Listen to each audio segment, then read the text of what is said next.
Adonai, Shmatzei, Yisroveyecha, Me'atov et Yad, Oilo. Mes chers amis, prenons une pièce, mettons dans la boîte de tzedaka, mettons-le tous ensemble, comme on dit toujours, et on va répéter jusqu'à que ça va s'arriver. Bezrat Hashem, aujourd'hui. Bacheinu avinu kulanu ke'echad, l'unification, la achdout, au sein du peuple, au sein de nous tous, au sein de toute l'humanité. C'est ça ce qui nous amène la plus grande bénédiction. Eh bien,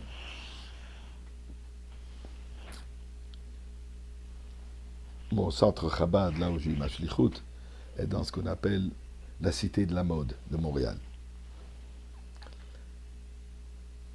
Quand on étudie la paracha de cette semaine, avec les différents vêtements que les Kohanim devaient porter, surtout le Kohen Gadol, j'en ai parlé à des designers qui sont dans le vêtement. Est-ce que vous avez une idée comment, quoi est-ce que c'est?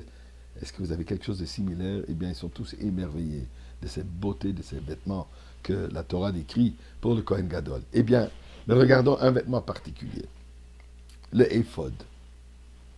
On va voir tout de suite ce que c'est.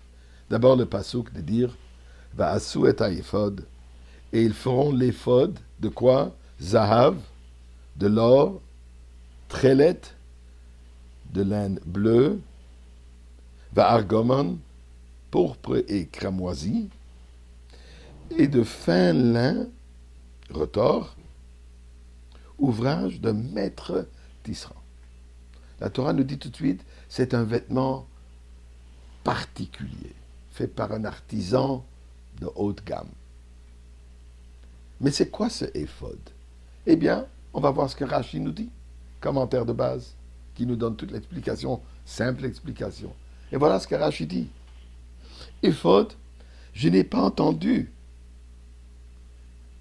Je n'ai pas de tradition concernant l'éphod. Dit Rashi continue, je n'ai pas trouvé l'explication de son modèle dans la Baraita.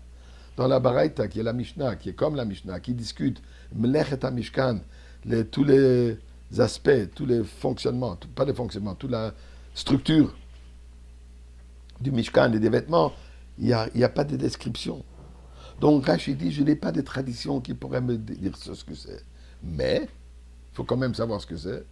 Mon cœur me dit que le Kohen Gadol en était saint, l'éphod par derrière. Sa largeur étant comme elle est du dos de l'homme moyen. Et là, il continue. Semblable à une sorte de tablier appelé l'ancien français porzan. Il dit une sorte de ceinture comme un tablier d'arrière en avant. Et là, il ajoute quelque chose de très particulier que les princesses portent lorsqu'elles montent à cheval. Est-ce que nous voyons souvent des princesses qui sont à cheval? Aujourd'hui, on peut aller chercher les photos sur Google ou n'importe où, on va trouver toutes sortes de photos. Mais à l'époque de Rashi, ça n'existait pas. Donc, qu'est-ce que Rashi nous dit ici? Comme une princesse, quand elle monte le cheval, elle porte ce sorte de tablier en arrière.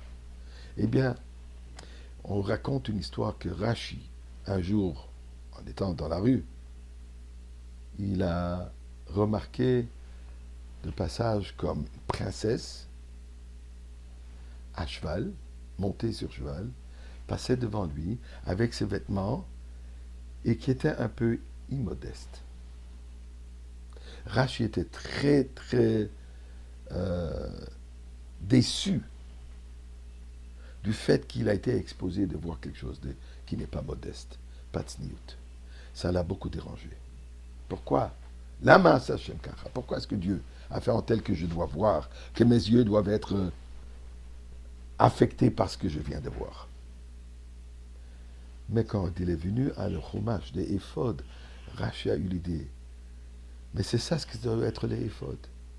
Et c'est pour ça qu'Akadosh Baruch Hu m'a fait voir ces princesses immodestes, mais pour que je puisse en tirer une leçon, un message de comprendre les vêtements du Kohen Gadol. C'est ce que Rashi nous enseigne ici. Le message du Baal Shem Tov, que toute chose qu'une personne entend ou voit, il faut qu'il sache que c'est un message divin pour nous, pour en tirer une leçon. Même quand c'est quelque chose de négatif, qu'on n'a pas cherché, qu'on a été involontairement exposé ou entendu. De là, il faut en tirer une leçon pour le positif. C'est de cette manière, nous dit Rashi, ce que j'ai vu était négatif, était immodeste, mais je peux le transformer en comprendre le vêtement du Kohen Gadol, quelque chose de tellement sacré. Eh bien, le message pour nous est dans toute la vie, que quand on est sujeté à une expérience négative, à nous de la transformer en quelque chose de positif, en quelque chose de divin, en quelque chose de Kedusha.